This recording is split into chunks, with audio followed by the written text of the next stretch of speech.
E galera, finalmente eu consegui ver o Vingadores Guerra Civil. Não foi por meio ortodoxo. Civil não, Guerra Infinita, né? Guerra Infinita, caramba. É tanta guerra nesse Vingadores. Enfim. Baixou no Torrent lá, TS. Baixou no Torrent TS. Pô, cara, eu não deveria estar falando isso, né? Porque eu não quero que a Polícia Federal bata aqui na minha porta, né? Eles têm acesso, eu não deveria estar falando isso. Mas é porque foi o seguinte, cara, eu ia assistir cinema, né? E eu fui, é porque abriu o shopping aqui perto, né? Um multiplex lá, um tal de Cine System, e eu queria conferir, né, e tal. Só que quando eu cheguei lá, era umas 4 horas da tarde, mais ou menos, e só tinha sessão lá pras 8h30 da noite, velho, apesar de eu morar aqui perto, dá pra eu ir lá pra casa, voltar, tudo. Eu não vou ficar esperando tanto tempo, quer saber? Esse tempo que eu fico esperando, eu baixo o filme e assisto. Aí eu passei lá no supermercado, já que o dinheiro que eu ia gastar no ingresso, eu comprei um pacote de cerveja, daquele de 6 garrafas, né? Aí eu deixei gelando. Tava quanto o ingresso? Tava 22. Não, 25. Dia domingo é 25. Eu comprei esse pacote, deixei gelando, baixei aqui o filme e tal. Uma qualidade razoável, um 8,5, o áudio tava bom, tava, vamos assistir. Se dá pra assistir o filme, então beleza. Aí foi assim, minha sessão de tinha um cara de boné? Não. Não, tinha um cara de boné. Não, felizmente não. Tinha galera torcendo, não. Pior, cara, que por incrível que pareça, o áudio em inglês tinha mais torcedores do que o áudio dublado. A galera lá de fora tava gritando, mas, velho, tava uma berraria. Que eu não vou assistir dublado, que por incrível que pareça, os brasileiros estão mais quietos. Mas olha, falando do filme, porra, o filme é foda, cara. O filme é muito bom, olha, muito bom mesmo. Aquela nota que eu tinha dado de 3,5, né?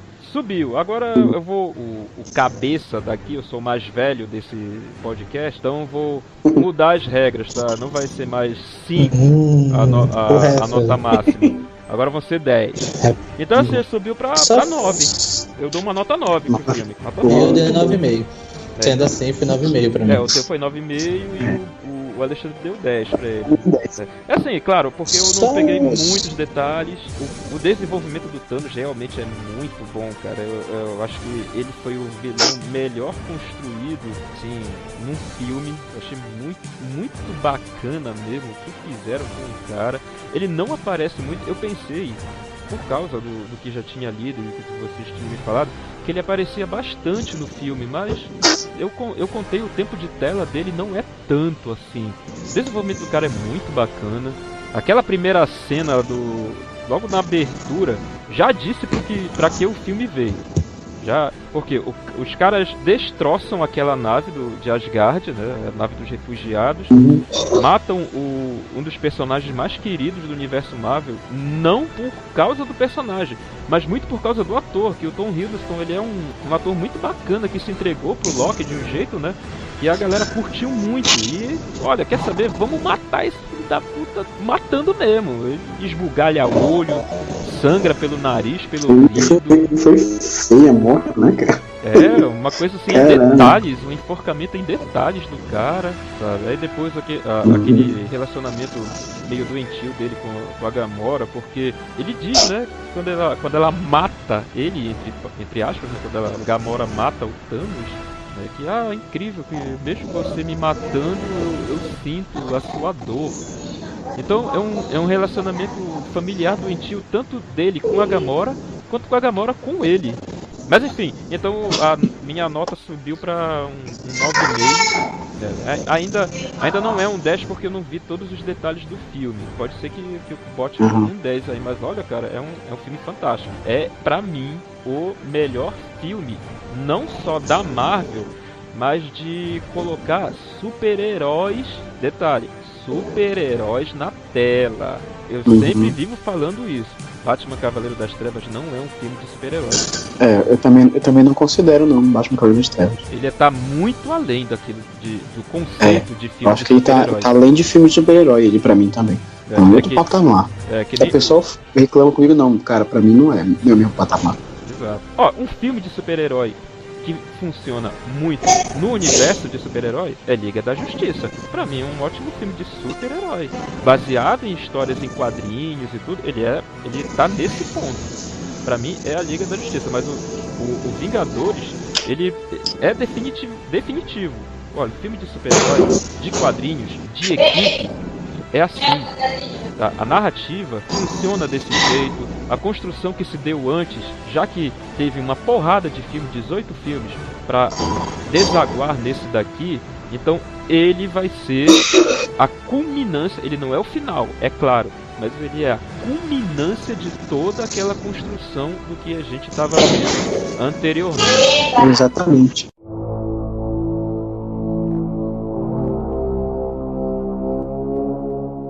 Olá pessoas, estamos aqui em mais um Tripodcast, novamente com Alexandre Coelho. Olá galera, Alexandre Coelho aqui de volta com vocês. Alexandre Coelho, quadrinista, desenhista, animador e blá blá blá. Também junto com a gente, Bruno Ferreira. Olá, aqui é Bruno Ferreira. E em relação ao nosso tema de hoje, eu adoro um filme porque eu sempre aprendo alguma coisa. E quanto mais eu vejo, mais eu aprendo, e por incrível que pareça, realmente a questão é cíclica, sempre tem algo. Bom, e eu sou Paulo Marques, e o conselho de hoje: se você estiver atravessando um inferno, não pare. Muito bem, olha só, o tema que a gente colocou hoje é cenas que definem o filme. Como assim? Sempre tem grandes sucessos, assim, sempre tem aquela cena que ou tá no final do filme, ou no meio do filme, ou no início, mas enfim, que quando você lembra daquela cena, você meio que sintetiza todo o filme na sua cabeça. É como se aqueles poucos minutos encapsulassem todas as horas do filme que você... É como se fosse o plug na cabeça do Neo. O cara lembra daquela cena e pum! O filme todo tá aqui. Definição. Obrigado. De alguns filmes que nós gostamos muito, né? No nosso tempo livre, quando éramos crianças e adolescentes, a gente ficava vendo filme, alugando fita. Nossa, né? Agora eu entreguei a idade de todo mundo, né? E caramba, Bruno, que cachorrada é essa aí, cara? Oi? Que cachorrada é essa aí, pô? Também não sei. Soltaram os cães agora aqui, né? Eita porra. Caramba, vê se... Não pode. Eu tô a 15 metros do solo. Mas tá fechado aí tudinho? Tu tá com a janela aberta? Pois é, e aí a gente... Com essa listagem, eu vou começar aqui. O Alexandre vai falar qual é o primeiro filme que tu lembra, cara? Assim, uma cena que tu lembra do filme do início ao fim. Sim, vamos começar pelo início. É o primeiro filme da minha lista, lógico, assim. Quem te lembra, dá pra lembrar todo o filme, é a clássica cena, né, da virada de perna, né? Interrogatório. Essa cena, né? É a cena que define o filme. Pros fracos. Né? Olha só. É a cena que define o filme. Ela mostra todo o tom, né, o teor do filme e da personagem também. Então aquela virada é aquela virada. É, porque tem prepara pra tudo que vem depois. Porque tem aquela construção, né? Que ela tá no interrogatório, que uma coisa extremamente tensa, né? Uma parada tensa pra quem está sendo interrogado. E aí ela mostra que tá nem aí, que ela é meio psicopata mesmo, né? E aí por isso que fica aquela coisa, pô, essa mulher é maluca de fazer uma coisa dessa, assim, tudo. E também tem aquela coisa, aquela coisa meta, que pra um filme mainstream, né, é um tipo de nudez que é inédito, né? Isso. Pois é, que o Instinto Selvagem, ele é do... Quem é o diretor dele? É o Verhoeven? O Paul Verhoeven, né? É o Paul Verhoeven. É esse mesmo, do Robocop. Robocop, Paul Verhoeven. Showgirls também, né? Que ele gosta dessa mais polêmica, assim, tudo, né? Se não me engano, ele é vendido de Hollywood agora, né? Se não me engano. Ele tá meio... Isso, ele tá meio vendido. Tem uma parada, tem umas acusações, que é que nem o caso do Roman Polanski também, tem uma... Indo pra outra, Bruno, qual foi o que tu colocaste aí pra tu falar? Eu coloquei um filme que não é tão antigo, mas que foi o último filme que eu vi a galera aplaudindo no cinema, no antigo cinema 300.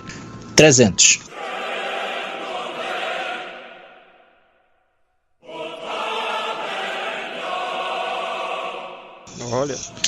Olha só, que legal.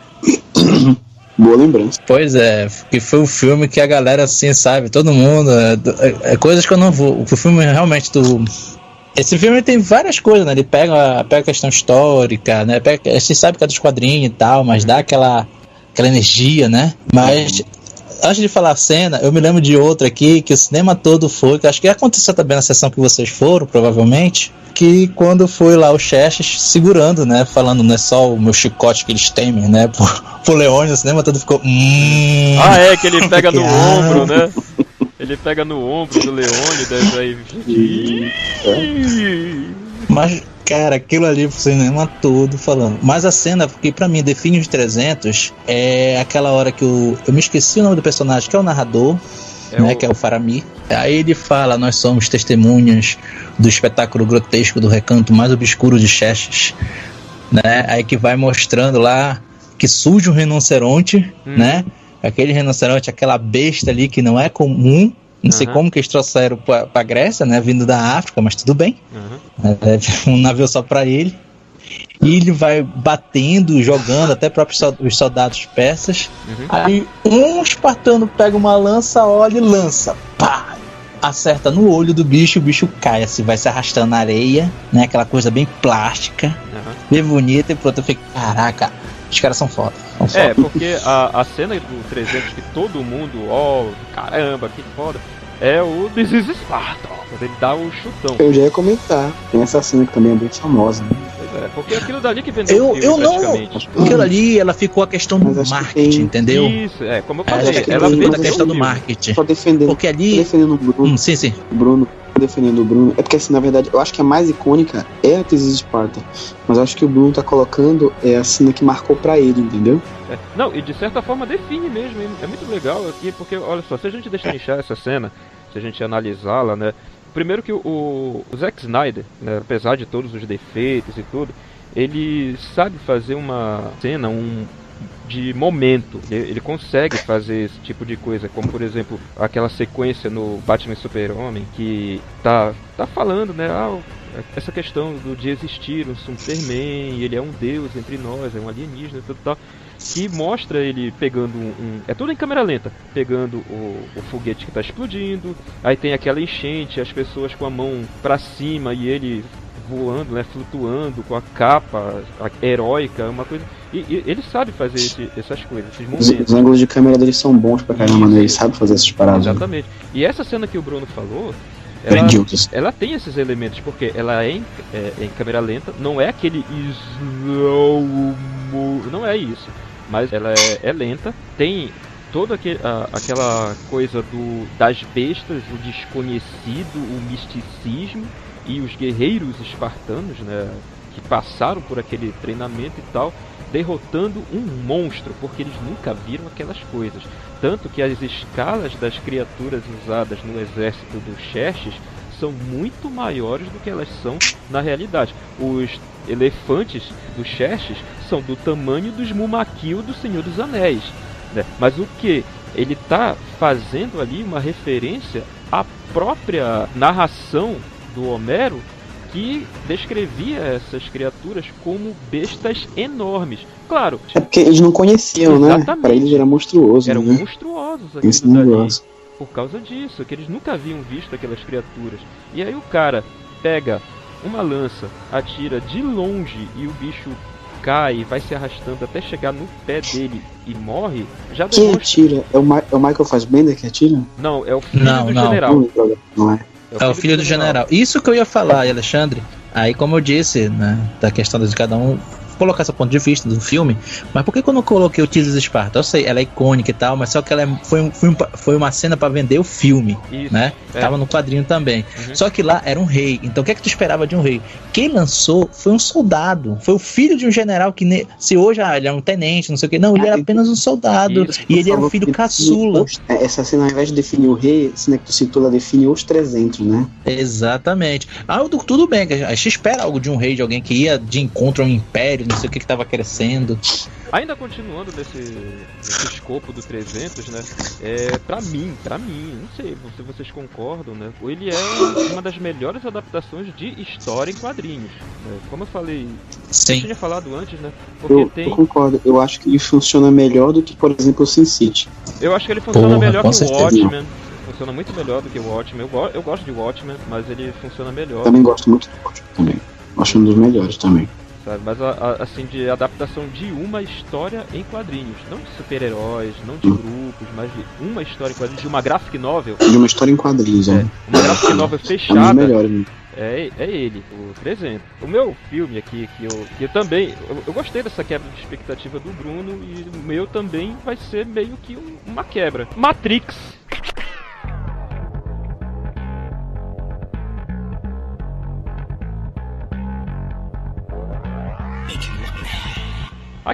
O Matrix que presta. Claro, pra mim, Matrix se resume a o Matrix primeiro de 1999 e o Animatrix, porque depois disso, cara, só ladeira abaixo. Tem coisas legais, tem os conceitos, umas coisas que inventaram aí. Tem os conceitos legais, assim, mas é o Matrix de 1999. E no geral, assim, eu tenho que dizer, o Keanu Reeves desviando de bala é foda pra caralho. É a cena que todo mundo pensa, Matrix. Lembro do filme. Aqui é a câmera 360 e tal. Mas, pra mim, o Matrix diz a que veio. Ele fala, olha, o filme é isso aqui, é todo esse conceito, é o visual, é o roteiro, é referência. Tudo que vocês vão ver durante 2 horas e 10 minutos desse filme tá aqui, é aquela sequência inicial, cara. Puta que pariu, aquela sequência inicial é demais, cara. É demais, porque começa já num clima de desconfiança, né? Porque tá aquela tela, os números rolando, aquela conversa no telefone, aquele barulhinho, e aí a Trinity pergunta, tem certeza que essa linha é segura? Aí tu já pensa, pô, cara, não é seguro. Eles estão grampeando esse pessoal aí. E tu já sabe, olha, esse pessoal aí deve ser os rebeldes, deve ser a galera que tá lutando contra o sistema. E aí realmente, porque a maior, e pelo menos eu acho que o maior símbolo de um sistema é a polícia. E aí é a polícia invadindo aquele local, a Trinity tá lá no computador, né? Aí a gente já deduz que era dali que ela estava fazendo aquela ligação, né? Então por isso que a polícia conseguiu chegar. Aí chegam os agentes, logo de cara tu já fica, pô, esses bichos aí, eles vão dar trabalho. Aí, cara, quando ela vai ser presa, que ela quebra o braço do policial, pula, a câmera dá o 360 com ela parada, fazendo a pose da garça do Karate Kid. Mas ela não tá no chão, ela tá voando, né? Ela tá flutuando. Aí tu já diz, cara, que isso? Que loucura é essa? E toda a perseguição até o final. Eu gosto de ver essa sequência inicial só pra lembrar do impacto que eu senti vendo do cinema a primeira vez. Eu fui com uns amigos meus lá do ensino médio, que a gente foi ver o Matrix sem saber do que se tratava, né? Não tinha essa campanha de marketing tão entregadora, assim, né? Não falava nada da trama, só era aquela pergunta, o que é a Matrix? Aí tava lá o Neo, né, o Keanu Reeves, desviando de bala, aquele visual deles de preto, óculos escuros e tal, que ficava, cara, que coisa interessante. Aí a gente foi ver o filme sem saber de nada. E nos minutos iniciais que tem essa sequência, um olhou pra cara do outro assim, cara, que loucura, que foda, esse filme vai ser o melhor filme da vida. E até hoje, passado quase 20 anos, ele é um dos melhores filmes. Tanto nessa questão da mudança de paradigma, porque pra mim ele mudou completamente o tipo de narrativa de cinema que tinha até então. Ele, digamos assim, pariu o cinema do século XXI, na minha opinião. É verdade. Ele fez isso. Isso é verdade. E aí, o que vocês acham do Matrix, cara? Porque, como eu falei, a cena que todo mundo lembra é a do Keanu Reeves desviando de bala. Mas pra mim é essa sequência inicial, principalmente a Trinity fazendo os golpes, a perseguição, tudo. Essa sequência inicial dele já diz pra o que filme veio. Ele criou a moda, né, da pessoa de vestir de preto, mas ele definiu mesmo no início dos anos 2000. Isso foi foda pra caramba. Eu vou dizer uma outra cena desse filme pra mim que eu acho marcante também, que eu acho que é quando o Neo é desperto. Naquela banheira de geleia? Isso. Cara, aquilo pra mim foi chocante. É porque muda. Foi um choque. Foi mesmo. Muda totalmente. Pra mim, parecia que eu tava vendo um filme normal. Quando ele desperta, quando ele sai ali, tira o tubo, eu digo, que porra é essa? Parece que o filme já tinha surpreendido. O filme já tinha surpreendido e parece que dá mais uma surpresa pra gente, dá mais uma facada, assim. Que porra... sabe? Teve esse teu porra que tu falou aí, Paulo, depois teve este e outro porra. Que porra foi? Meu Deus do céu, que vocês acabaram com o filme? Que filme é esse agora que tá começando? Alexandre, foi o porra em caixa alta. Eu concordo com o que vocês falaram. Talvez o meu seja menos, mas eu gostei mais da questão do Matrix quando ele fala, né? Quando depois de desperto, aí ele vai pro tatame, né? E o cara fala, eu sei Kung Fu, me mostra. Aí começa aquelas porradas. Aí tu ficava pensando, cara, peraí, a mulher tá voando, tá parada no céu, tá um Dragon Ball, né? Isso a gente tava, já que é 1999, 2000, estava tudo no efeito Dragon Ball, né? Todo mundo via, basicamente. Eu pedia pra alguém gravar na quentinha Cartoon Network na época. Aí depois o cara sai de uma meleca lá que realmente choca, e tinha um bicho lá, um besouro dentro do umbigo dele, e aí depois o cara tá lutando karatê e tá quebrando a parede, pô. Aquilo ali também pra mim definiu. Mas de vocês, eu tô na dúvida em quem eu jogo a moeda. No final do coisa eu falo aqui. Mas se for pra colocar a cena, eu coloco aí. Mas concordo com o que vocês falaram.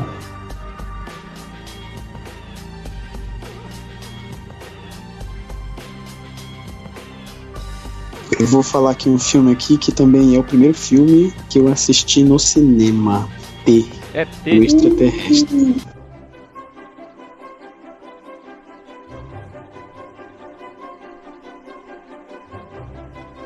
Tá, peraí.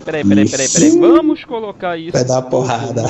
Não, é porque é o seguinte: ET é de 82. Tu não foi no cinema nessa época. Foi quando relançaram o filme, né? Passou na sessão da tarde. Não, provavelmente deve ter sido um lançamento, provavelmente. É porque o ET teve um relançamento. Quando eu era criança, o cinema Severiano Ribeiro e tinha a onda de comemorar o aniversário dele, sempre fazendo tipo uma semana com reprise de filme, entendeu? Era, né?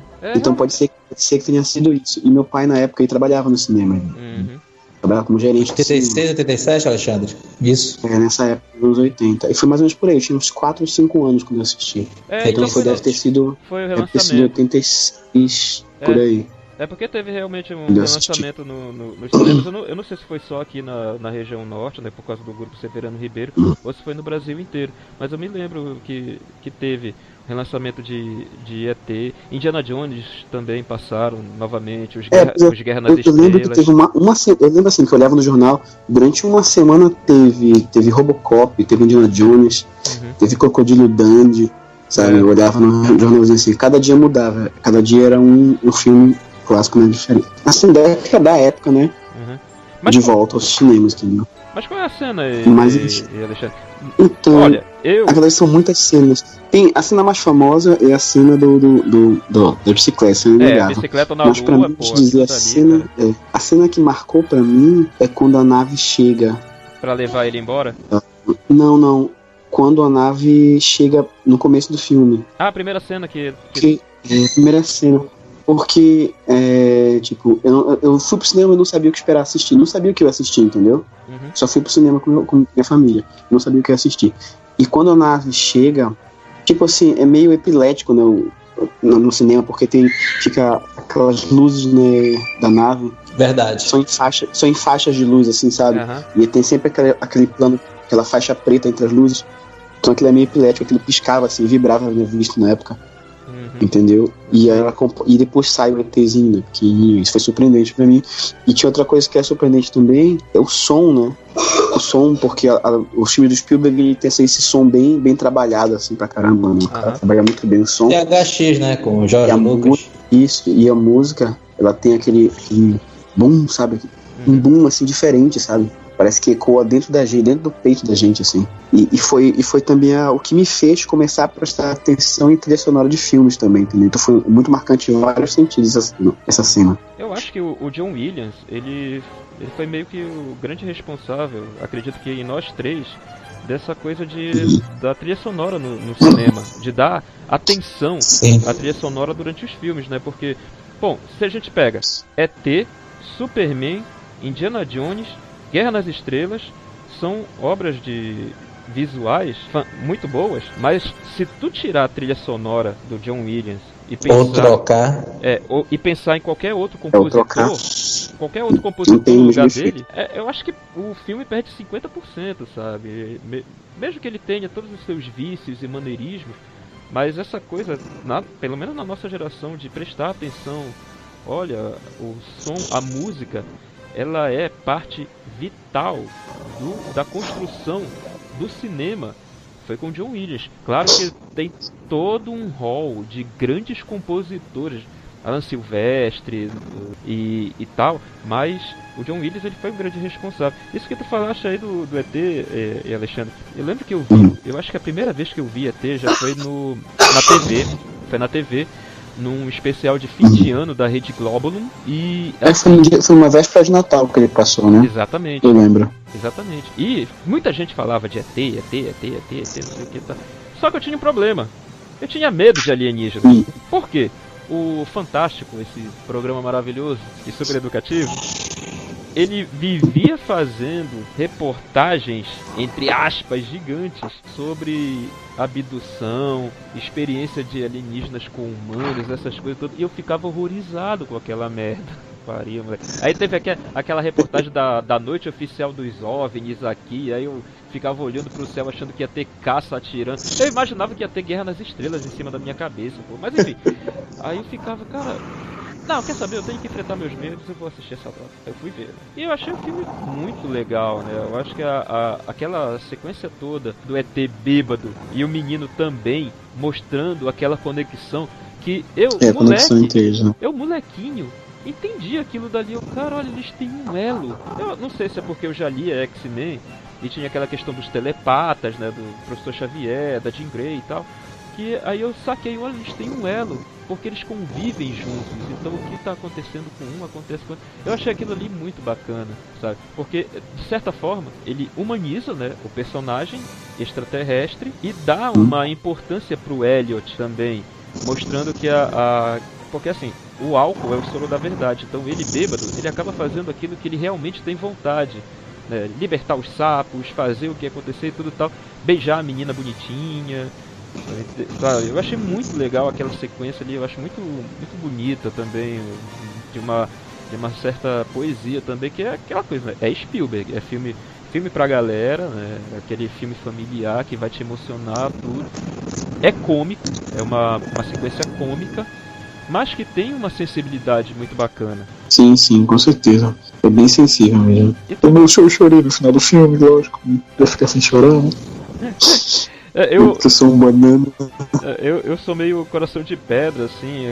Dificilmente eu choro. Só quando o filme é realmente extremamente emocionante pra mim, quando eu me apego aos personagens, à história, eu acabo, sabe, sentindo que eu perdi um amigo, ou alguém da família. Mas no ET eu achei, assim, no final do ET eu senti felicidade. Eu me lembro muito bem disso. Sabe? Porque eu fiquei, cara, que legal, ele tá indo pra casa dele.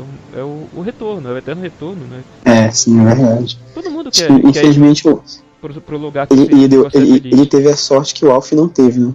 Porra, não fala do final do Alf, cara. Ei, mas teve um episódio que mostra que estão libertando o Alf. Ah, cara, não, mas o último é quando ele é preso, pô. Não, a gente sabe muito bem pra fazer o desenho, eles tiveram que voltar no tempo, voltar ele antes de vir pra Terra. Porque depois de vir pra Terra não tem mais história. Não. Live action mesmo, pode procurar.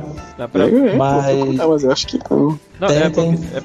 É o seguinte, saindo um pouquinho do tema desse podcast, é que teve o final do Alf e eles pretendiam continuar a série ou em forma de série ou em forma de filme para dar um ponto final àquela história que seria chamado Project Alf, que já seria ele capturado. Não, mas se não me engano teve o Projeto Alf filme mesmo, não teve? Eu não me lembro se chegaram a lançar. O telefilme acho que teve, eu tô lembrando agora do Projeto Alf, acho que teve sim um filme. Que seria essa parte dele já preso. Só que não foi lançado aqui. Não, acho que passou sim. Só procurando. Eu acho que passou, cara. Eu tô lembrando agora que eu tô lembrando do título agora. Eu acho que passou sim. Passou bastante tempo depois, quando já era meio despintado, eu acho. Só procurando esse negócio, porque Vou procurar depois pra ver direitinho. Porque o final do Alf mesmo, pra mim, é aquele que ele é capturado e depois a gente sabe o que aconteceu, né? Enfim. E aí? Que era a sonda na bunda dele. E aí, tu? Que era a sonda se vingar.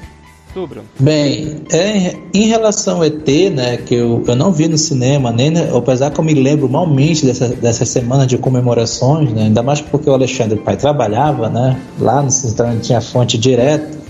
O ET, tu falou realmente aquele negócio de beijar a menina, né, de bebê encher a cara, mas eu gostei muito quando a nave chega para resgatar ele. Eu acho que é aquilo mesmo, né, o resgate, porque o extraterrestre tem uma questão de estar em casa. Quem está em casa, né? As crianças iam voltar para casa, todos iam voltar para casa, só que ele, por ser ET, não ia ficar, porque queremos estudar.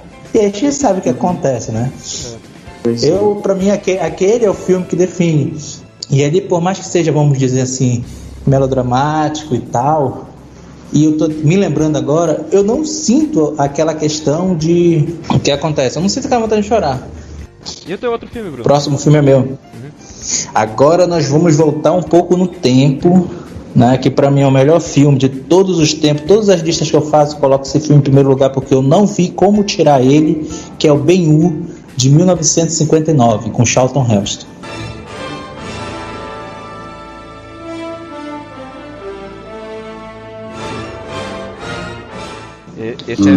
Isso é histórico, né? É bom esse filme é muito legal. Esse é o filme, assim, que foi o primeiro DVD, quando eu comecei a trabalhar como office boy, como contínuo. Aí eu comprei a versão simples, só que mesmo a versão simples, porque é um filme longo, era 2 DVDs, né? Inclusive eu comprei na Americana, que deu um defeito numa faixa lá, 16 minutos, travava o filme, fui lá trocar, os extras era tudo em inglês, depois peguei uma versão de colecionador de DVD que vinha 4, aí bacana, já tinha a versão, aí chegou a versão comemorativa de 50 anos, né? 50, 60 anos, foi quando que eu comprei? 2009, foi 2009, então foi 59, foi 50 anos. Comprei Blu-ray dele, aí veio tudo, assim, eu me lembro que eu pegava, eu vendia essas versões para pegar a mais atual, tanto que eu tenho até hoje, bonitona e tal, todos os português. Inclusive, quem era para fazer o Ben-Hur seria o Leslie Nielsen, né? O cara do corpo. Mas eu até entendo. Não sabia dessa. É sério, isso tem no YouTube, cara, tu pode procurar lá. E aí eu vou entrar, antes de eu falar da cena, deixa eu falar algumas coisas. Vocês falaram de trilha sonora que realmente chama atenção. Eu não sabia de nome, lógico, eu era criança, mas as músicas, né, aquela questão, ela sempre chamou atenção, dava aquele gosto de ouvir, porra, é bacana a música, né, legal esse diretor. A gente pensava, o diretor sabe quem escolher para tocar. E eu ouso dizer o seguinte, que além do William, eu tenho mais 2 para colocar aí, que seria quase uma trindade dos filmes. Não sei se vocês conhecem esse. Miklo Hoska, que foi o autor da trilha sonora de Ben-Hur, e o Elmer Bernstein, que ele fez a trilha sonora dos 10 Mandamentos de 1955. Sim, o Bernstein conheço. Pois é.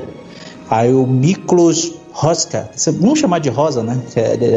Ele é polaco, então seria Rosa. Aí ele fez a trilha sonora que... Tanto que eu tenho 2 músicas, eu tenho uma assim que eu sempre brinco, né? O dia música lá daquela fanfarra, que é antes da corrida, né? É clássica essa fanfarra. Mas enfim, é Ben-Hur. A cena que define o filme pra mim é ainda nesse negócio da corrida das charretes lá, das bigas, e que o Charlton Heston fala, né? Ele pega lá sua indumentária, naquela roupa de couro, o sheik árabe dá para ele uma estrela de Davi de bronze, né, bem polida, ele coloca, e aí, antes de correr, vai para um canto, coloca um pano, né, ele não é o levita, eu me esqueci qual é a tribo dele, não, ele é da tribo de Judá, perdão, tá lá, Ben-Hur de Judá. E ele pega esse pano das cores da tribo dele, vai para um canto, se ajoelha e fala: Pai, perdoe por ter tomado o caminho da vingança, mas a minha vida está em suas mãos. Aí pronto, ele vai para a corrida de bigas para ganhar lá o Messala. Para mim é o que define. E no pôster, no filme se fala muito, né? Até nos trailers que tinha na época, na década de 50, que esse filme passava direto, né? Ele e o 10 Mandamentos passava direto em período de Natal, tanto nos Estados Unidos quanto outros países, que o filme foi vendido pela MGM. Se passava muito, corrida, não sei o que, barulho. E a cena de corrida não tem trilha sonora, é só o barulho mesmo, as rodas, as patas dos cavalos, a areia, não sei o que, tudo aquele som. Isso é muito bacana, cara, isso é muito legal. Não, essa é uma coisa, mas a cena que define pra mim Ben-Hur é essa aí. Ele colocar, mas tem aquela também. Eu vou dizer aqui outra, não sei se vocês vão se lembrar, por exemplo, quando ele tá trabalhando como escravo, né, nas galés, e que ele tava lá nas galés mais de 5 anos, e o cara lá, o Quintus Arius, se surpreende. Égua, tu tá 5 anos. Ele não fala égua, né? Ele fala, você está 5 anos aqui, já era estar morto, não. Ele falou que não, enquanto meu Deus não vai permitir que eu morra sem ter minha vingança. Ou quando ele chega em Roma. Mas a cena para mim, mais uma vez repetindo, é quando ele ora e fala: Pai, perdoe por tomar o caminho da vingança, mas minha vida está, o passo já está dado.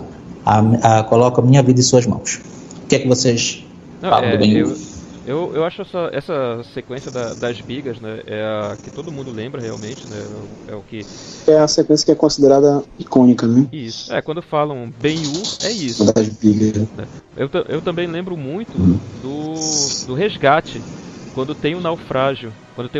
Porque, é assim, o cara ele era escravo, né, ele era a ralé da ralé. E aí ele salva um oficial romano, né? E ele mostra, olha, esse cara ele tem uma retidão moral. Apesar dele fazer essa oração, desculpe eu ter tomado o caminho da vingança, mas nessa cena dele resgatando o oficial, porque assim, ele podia muito bem ter deixado o cara morrer, podia ter salvado só a si mesmo e dane-se tudo. Mas não, ele foi lá, pegou o seu inimigo, né, vamos chamá-lo assim, né? Ele era o seu inimigo, seu adversário, o oficial romano, salva a vida daquele cara. E ele não estava esperando nada em troca, ele apenas salvou um outro ser humano. Então isso demonstra o caráter do personagem, a moral do personagem. Isso eu acho muito legal também. Legal, eu concordo com o Paulo. Pode estar sendo bem bacana também. Eu sei que esse filme é meio velho, né? Até brinquei com o Paulo antes, que eu vou pegar só velharia, né? Mas tudo bem. Mas é que realmente... É bacana. Não. Mas porque, cara, eu perdi a conta de quantos filmes eu vi na minha vida. E realmente não tem como, assim, tu não colocar o Ben-Hur em primeiro lugar. O pessoal fala, mas já viu o Cidadão Kane? Vi, mas não achei aquilo ali, velho. Mas enfim. É porque o Cidadão Kane ele é um objeto de estudo, né? Pelo menos eu acho, né? Ele é mais um objeto de estudo, assim. Mas enfim. Bom, eu vou seguindo a minha listinha aqui. Eu quero falar de Minority Report.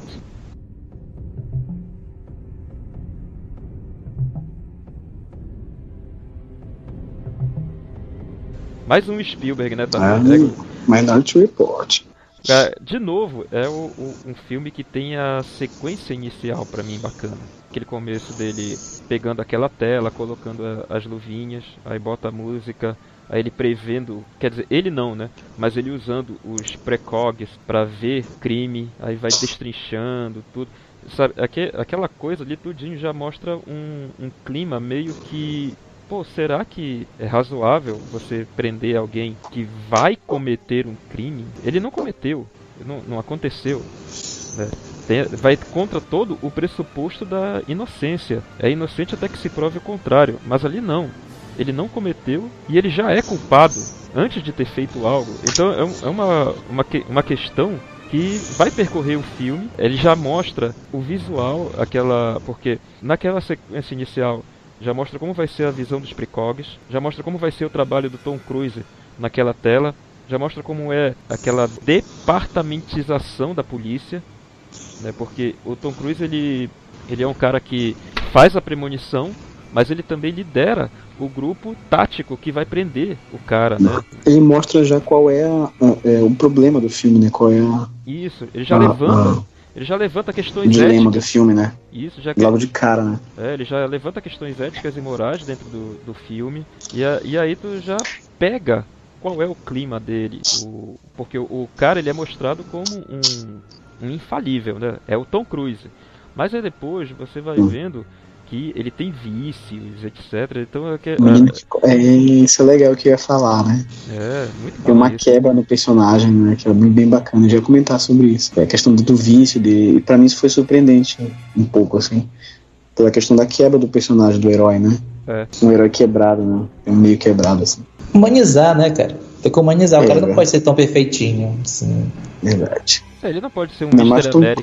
A gente sempre é acostumado a ver ele como um herói direitinho, né? Certinho. Só porque ele corre sem mexer a cabeça, porra, tem que ter um problema. Depois no Missão Impossível ele pegou um gingadinho no 3 já. Ele já dá uma gingadinha ali. Pegou um gingadinho. Eu acho o filme muito bacana também. E não sei dizer se é essa cena, mas assim, eu tô descrevendo uma cena que é muito importante mesmo pro filme todo. Mas uma cena que eu acho bem legal do filme é a sequência em que ele vai negociar o olho dele, né? Trocar os olhos dele. Que é um cara que ele tinha prendido, né? Isso, eu acho aquilo bem massa, assim. Que é o Peter Stormare. A situação toda que ele tá na mão do cara, entendeu? É que tu não... Sabe, tá na mão do palhaço, a questão tá na mão do palhaço, tá fudido, entendeu? Tinha tudo pra ele se fuder ali mesmo, totalmente, sabe? A gente não espera que nada de bom aconteça ali. Fica achando que o cara vai... No final o cara faz o trabalho dele, né? Mas fode ele o máximo que ele pode, sem deixar de cumprir a parte dele do trato, né? E é o Peter Stormare, eu gosto desse ator, moleque. Eu achei ele muito bacana. O Stormare é muito bom esse cara, muito bom. E só pra citar aqui um pouco, o Minority Report ele é inspiração pro Guerra Civil 2, né? A saga dos quadrinhos da Marvel. Tem todo um que foi visto, que ia acontecer e tal. Porque a onda gira em torno de um inumano que nasce, né? Que ele tem o poder de prever o futuro de certas pessoas que elas vão fazer, entendeu? Ele toca na pessoa e ele mostra o que aquela pessoa vai fazer. Ele começa a fazer aquilo, começa a mostrar várias pessoas que vão cometer crimes, essas coisas, né? Aí de um lado são os heróis que querem usar isso para impedir crimes antes que aconteçam, e do outro lado são os heróis que acham que é injusto, entendeu? Interessante, eu não li o Guerra Civil 2. Eu malmente li o 1, cara, então já vi. Mas sim. E aí tu, Bruno? Qual vai ser agora? Cara, eu vou seguir o voto do relator Alexandre. Essa cena que ele falou foi foda.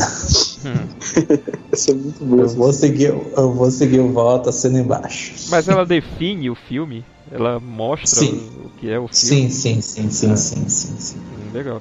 E a tua vez agora? Eu acho que o que define mais mesmo é o que tu falou, né? O início. Porque acho que é um dos precogs, ela é muito importante demais pra deixar passar o filme.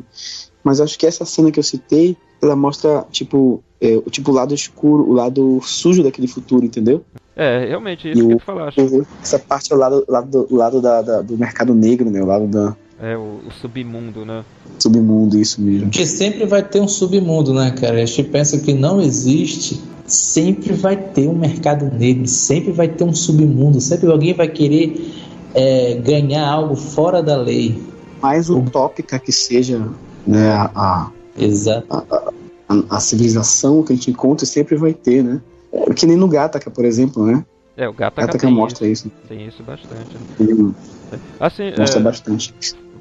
Botando um adendo que, como eu falei, a cena que pra mim que define o filme é o início, né?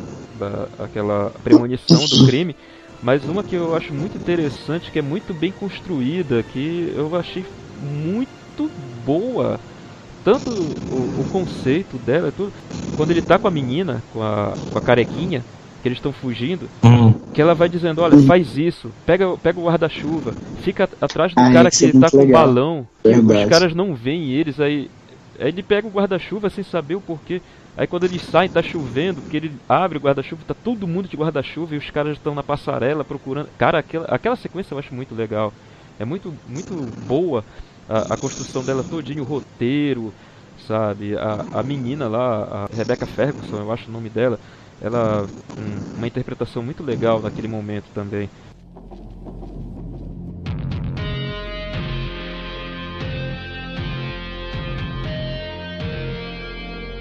Aquele filme nem sempre define pro bem, né? O filme é ruim, tem cenas que definem que ele é ruim. Entendeu? Então eu vou colocar aqui Transformers 2, a cena que aparecem as bolas do Devastator. Puta que pariu. Caraca. É isso aí, velho. É isso. É a cena que ela define literalmente o que é o filme. Escroto. Eu acho que nós três estávamos pensando. Foi unânime. Foi unânime, velho. Essa é a cena que, se tu pensa que o filme já tava ruim, já tava exagerado, essa cena destrói tudo, sabe? Pouco que eu tava gostando do filme, quando eu vi essa cena, já matou o filme pra mim. Eu já tava um pouco decepcionado com o filme, mas quando chegou nessa cena, parece que caiu tudo, desabou assim. Não, o filme vem numa descendente, cara, que puta que pariu. Já começa verdade, aquele... verdade, ele vem numa descendência que, pelo amor de Cristo. Já começa com a Transformer vadia lá, aquela loura que fica dando em cima do Sam, que vai tentar pegar ele. Aí quando eles estão fugindo. Cara, quando eles caem no deserto, que eu não me lembro direito, mas parece que é a Megan Fox que cai de cara no saco do amigo do. Isso. Eita, cara. Isso mesmo. Puta que pariu. Tudo errado esse filme, sabe? Ele não se decide se ele é místico ou se ele é tecnológico. Tudo errado, tudo nele esse filme é errado. Tudo. Eu acho exagerado. Interessante com relação à família Witwick no começo. Porque o pessoal é assim, o primeiro é meia hora, tem uma historinha legal, entendeu?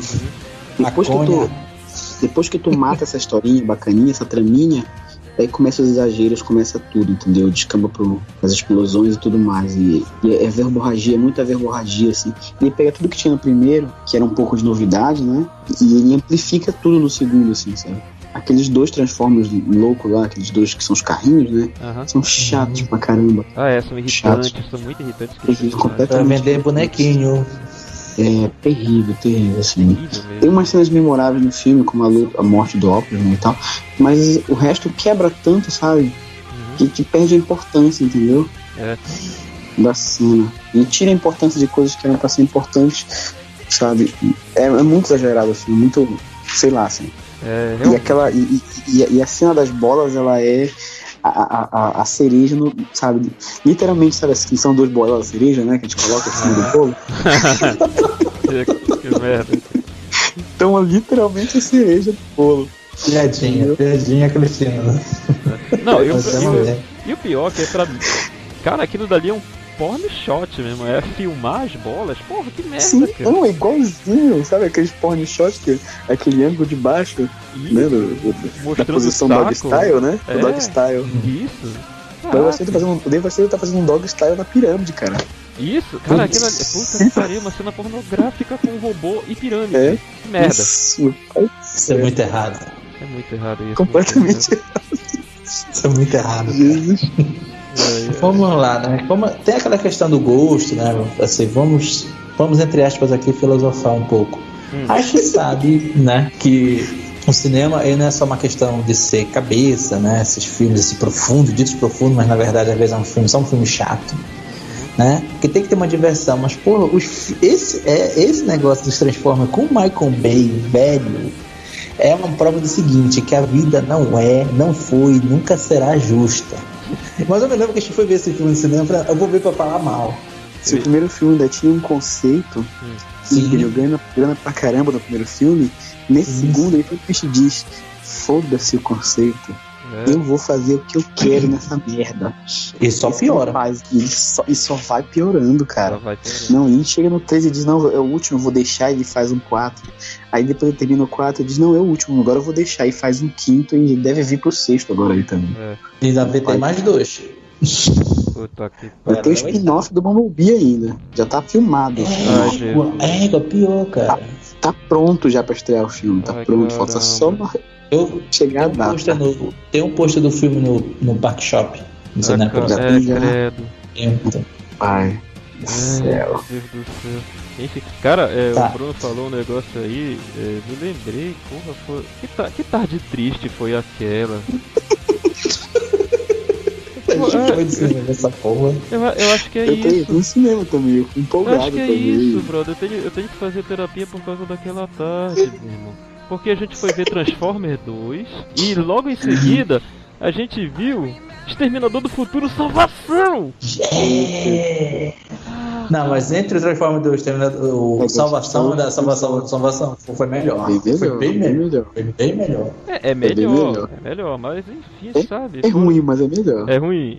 Não, porque é o seguinte, né? Não, vamos dizer o seguinte, é aquele aluno que passou com 5, selado, sabe? 5. Salvação pra mim, ele só é ruim, só isso. Ele é ruim.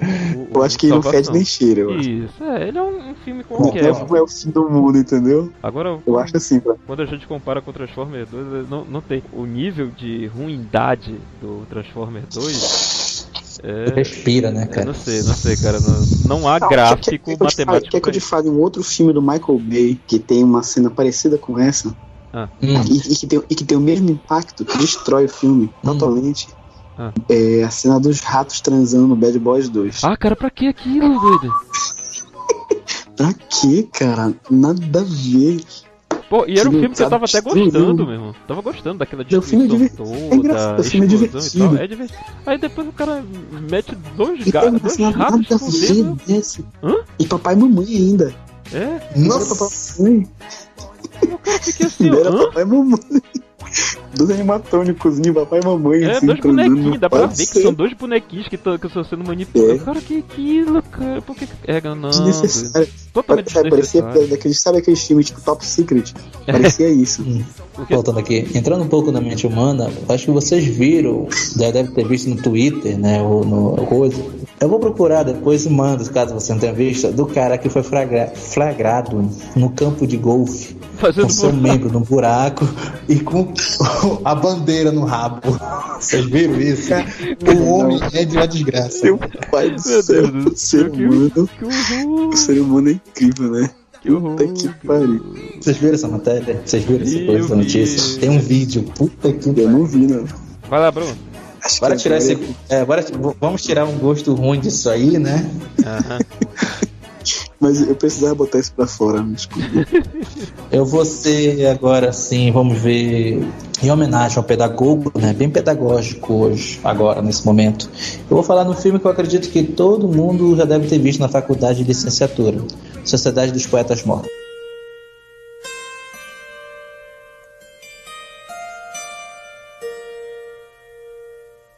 Eu ia falar isso. Tinha certeza que era isso. Todo mundo. Todo professor formado, ou na universidade ou no antigo magistério, viu Sociedade dos Poetas Mortos. É um filme que, a princípio, você pode dizer que ele seria chatinho, mas ele não é. Se você tiver, vamos dizer, 15% de atenção no filme, não vai ser. Né? Ele tem muitas coisas, inclusive nos extras dele te mostra como criar o clima, né? As luzes de primavera, verão, com coisas simples de ser feito, que pode fazer em casa, cara. Eu acho isso fenomenal. E hoje a gente está se falando muito, né, sobre a questão: o que é que tu procura? Tu procura felicidade? Tu procura ser uma pessoa que se importa com o outro? Ou você tem que procurar apenas a questão de se destacar financeiramente, academicamente? O que é essa tal felicidade? O que é a nossa vida? Para que é a nossa vida, né? Essa questão existencialista. Mas o filme para mim, a cena que define ele, para mim, é quando o Robin Williams ele rasga lá a página, né? Que ele diz que se faz um cálculo com altura e largura, né? Que eu fui, cara, como eu nunca tinha ouvido falar disso, né? Isso para mim era só uma questão de física, química e na matemática mesmo. E que ele fala: não, a arte não é isso. A arte é você vivenciar. E que você teria que, nem sempre você tem que seguir as regras. E que isso em outros filmes é mostrado. Né? Até, por exemplo, semana passada, no último podcast, vocês falaram, acho que foi o Paulo que falou meio mal que não gostou tanto do Cavaleiro das Trevas Ressurge, mas aquela fala do Gordo dizendo que tem horas que a lei ela se torna corrente e impede de você viver. Às vezes a questão da academia, até no nosso dia a dia, aquelas nossas ditas regras, não é para manter a sociedade, ela te acorrenta, ela esquece o ser humano. Não, cara, eu concordo contigo. Esse negócio dele pegar o livro é uma introdução, é um manual. Plano cartesiano. Não, é um manual, porque aquilo ali não é uma aula de artes plásticas, é de literatura. Então é um manual de métrica para se escrever. É um manual de métrica, é isso mesmo. E manual de métrica para se escrever poemas. Porque tem poemas, poesias, assim, que eles requerem uma regra de quantos fonemas ele tem que ter Por isso, rapidinho, que a Divina Comédia ela é dividida em cantos. É porque todos os poemas da Divina Comédia, eles têm uma métrica de tantas palavras, tantas estrofes e quais são as cadências dos fonemas, para que quando você lê aquilo ali em voz alta, é como se você estivesse cantando, não estivesse falando normalmente. E aí essa introdução, ela fala isso, que tem que ter tantas palavras, as sílabas têm que ser... Então é aquela questão da razão contra a sensação, contra a sensibilidade, né?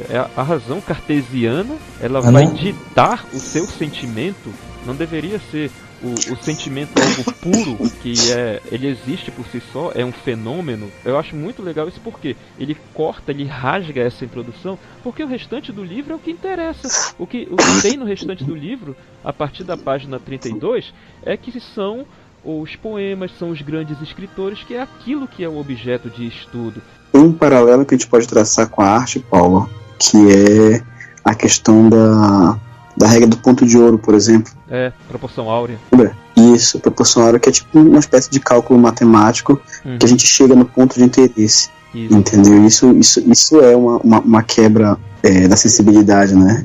Sempre considerei uma quebra de sensibilidade. Acho que é o paralelo mais próximo que a gente tem, eu acho, assim, em termos da pintura. Até mesmo na escultura se usa, né? Se usa não, se deveria se usar, mas acho que hoje em dia o pessoal já ignora isso, graças a Deus. Mas é um exemplo de uma métrica também quer ser forçada a ser aplicada, né, também nas artes plásticas, né? Impressionante. E sempre tem alguém querendo racionalizar coisas que não precisam ser racionalizadas, né? Que precisam ser sentidas. Massa e cultura popular, olha aí. E eu diria que, pra mim, eu gosto muito do filme também, mas no momento agora eu não tô recordando de nada assim, mas eu acho que o final do filme, né, quando os alunos se levantam, eu acho que é bem legal também, bem forte, assim. Capitão. Esse é o capitão, meu capitão que vale, né? Bom, cara, eu tava esperando que alguém citasse essa parte aí, mas apesar que muitos já citaram, né? Todo mundo fala muito disso, mas pra mim, né, voltando, é a cena de você rasgar a introdução. Que bom que tu falou da questão de poema, né? Que foi bem específico. Rapidinho, parando pra lembrar do filme agora, essa cena que eu acho que essa cena que o Bruno escolheu, ela é perfeita. Eu acho que ela é o cerne do filme ali, né? Tudo que eles realmente tentam ensinar pra eles é o cerne, aquilo ali. Aquilo ali é a lição máxima dele, assim. E toda a lição que ele dá depois daquilo é baseada nessa frase dele. Sim, é tudo uma consequência. Cena. É uma consequência daquele ato. Né? Aquele ato que ele fez ali no início do filme permeia todo o grande conflito enquanto o personagem do Robin Williams é o professor, né? Porra, Bruno, acho que é mais uma unanimidade, né? Mais uma unanimidade. É pra fechar aqui, né? Porque senão esse podcast vai ficar gigantesco e eu não tô afim de passar 3 dias inteiros editando ele. Eu vou falar do meu, acho que é o meu segundo ou terceiro filme favorito da vida, Clube da Luta.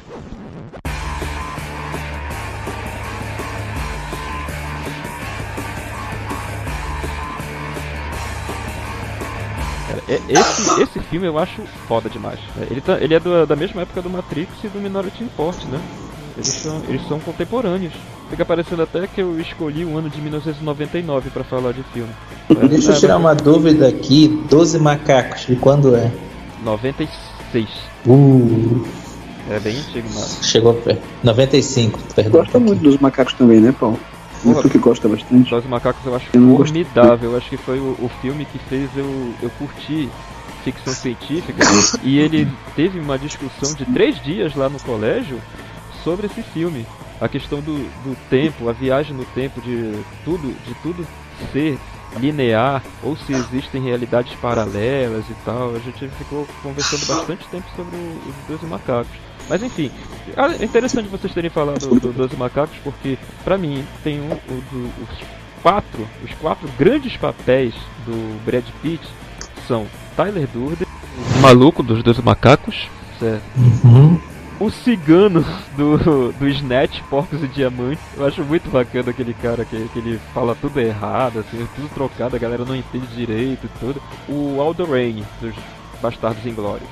São os 4 maiores assim, esses são os 4 papéis que deveriam ter dado o Oscar pro Brad Pitt, né, que é muito bom. Mas no Clube da Luta, quando eu fiquei sabendo desse filme, foi na época de Matrix, na hora de forte e tal, eu tava aquele burburinho e tal, pra mim era um filme de porrada. Mas eu fiquei pensando, peraí, o Edward Norton ele não era tão conhecido, mas eu já tinha visto um filme do Edward Norton que foi A Outra História Americana, que é um filme extremamente denso. Aquele filme ali tem tantas camadas, ele é um drama, cara, que assim, é uma coisa pesada, essa questão de preconceito, né, o nazista, abuso na prisão, tudo, é uma parada bem pesada mesmo. E eu ficava, o Edward Norton, ele fez aquele filme. E o Brad Pitt, peraí, mas o Brad Pitt é um galanzinho. Como é que ele vai se meter no filme de porrada? E que grata surpresa quando eu vi o filme, cara. Eu achei foda. Aquilo dali, ele é tão complexo, ele tem tantas coisas que não dá. O Clube da Luta é um filme pra gente falar em um podcast inteiro dele. Mas a cena dele, que é a definição, ela é um resultado de coisas estranhas que estavam acontecendo antes. Por quê?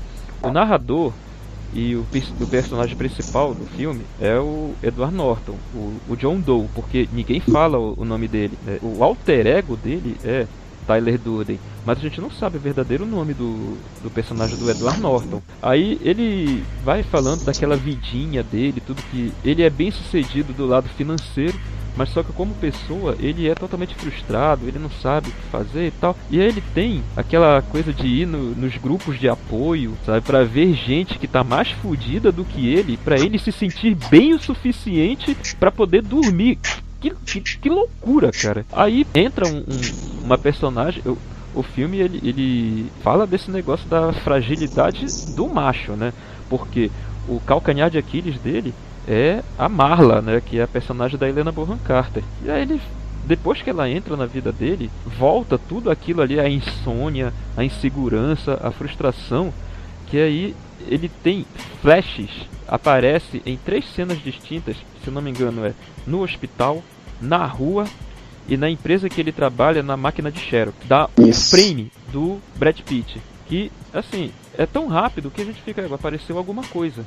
É um frame só. E aí quando é no avião, cara, eu juro pra vocês, quando eu tava no avião, eu sentei exatamente na porra da porta de saída de emergência. E o único pensamento que tava na minha cabeça era: procedimentos de segurança 10 mil metros de altura. A ilusão da segurança.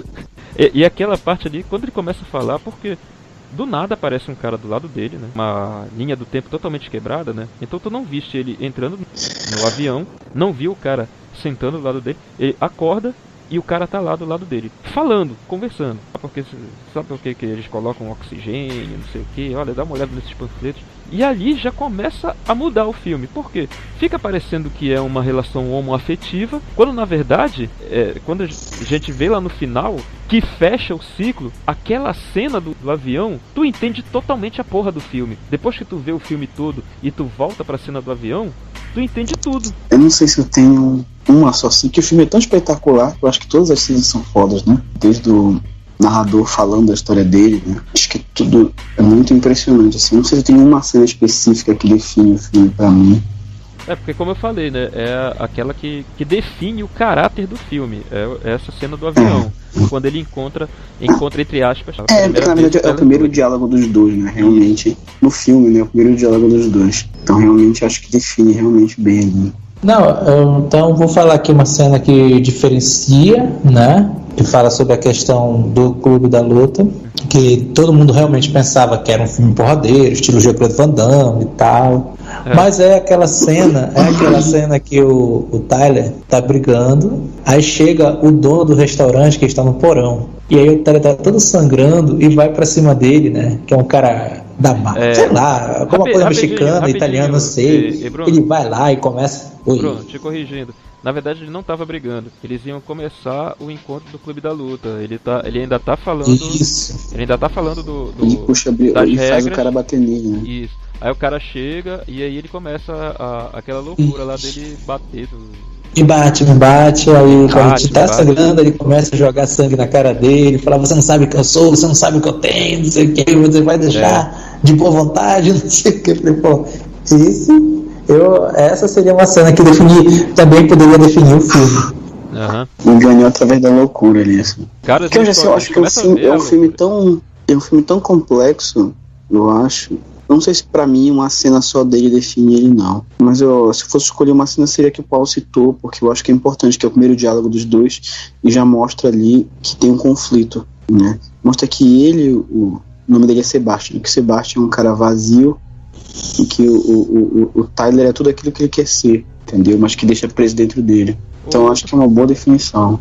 Eu acho que o nome do cara é Sebastian, mas isso existe no livro, né? Na HQ, porque o Palahniuk, ele escreveu o livro e a continuação ele escreveu em HQ. Ah, tá. Da Luta 2. É porque no essa é uma continuação que ele revela o nome dele. Ah, tá, entendi. É porque no A filme gente descobre que o nome dele é Sebastian. No filme ele não diz nada, nem, É. não dá nenhuma pista. E o filme é interessante, porque o filme é diferente, o final, né, do livro. E o filme tem que assim, o próprio Polanyi, ele participou do roteiro, se não me engano, do filme. O roteiro também do filme. E ele, tipo, assim, tem muita coisa que é feita pro filme, pra funcionar visualmente, entendeu? Como, por exemplo, a questão dos frames, né, da mensagem subliminar, por exemplo, né? Uhum. Que no livro ele usa outro recurso para passar essa impressão, no filme ele usa as mensagens subliminares. Uhum. Entendeu? Então ele usa, para a história, ele usa dois tipos de metalinguagem, para o cinema uma, para o livro outra. Interessante. Isso, exatamente. E o final é diferente, porque no filme ele é feito um final para ser definitivo. Uhum. No livro ele deixa margem para continuação. Que o filme, no livro, por exemplo, a maior diferença do livro pro filme é que no final ele não destrói os prédios lá, né? Ele consegue impedir a explosão e aí já termina o livro com ele acordando num hospital psiquiátrico e todos os enfermeiros que cuidam dele são membros do Projeto Mayhem, né? É dizendo que o Tyler Durden não vai morrer, entendeu? Uhum. Eles falam pra ele. Uhum. Aí já a continuação começa 10 anos depois e ela começa muito legal e termina muito ruim. Bom, então pessoal, é isso, né? Vamos encerrar por aqui. A gente fica por aqui e a gente continua numa parte 2, não é verdade? É, porque vai ter uma parte 2/3 também, se der. Cara, tem muita coisa. Isso, que dá pra fazer. Tem muita coisa pra gente falar, bem legal. Tem bastante coisa. Achei bem legal esse episódio. Tem bastante coisa. Pois é. Bom, então, antes da gente se despedir, eu quero relembrar vocês que vai ter a Feira do Livro, Feira Panamazônica do Livro aqui em Belém, né? Vai começar no dia 1º, agora de junho. E o nosso amigo aqui, o Alexandre Coelho, ele vai estar lá junto com o Açaí Pesado. Lançando da revistinha. Açaí Pesado. Beleza, né? E que aí, se alguém for aqui da região e tiver lá na Feira Panamazônica, dá uma passada lá no estande da Secult, não é verdade? Isso. É, pra prestigiar. Comprar também, com certeza vai ter edições lá pra venda, né? Sim, com certeza vai ter lá. Esse lançamento vai ter lá edições pro pessoal comprar. Tá ok. Aí, como eu não fiz um pedido prévio, eu vou comprar lá na hora também. Tá, beleza, valeu. Guarda a tua. Então, galera, obrigado por ter escutado mais esse podcast e tenham todos uma ótima vida. Tchau. Tchau. Tchau, tchau.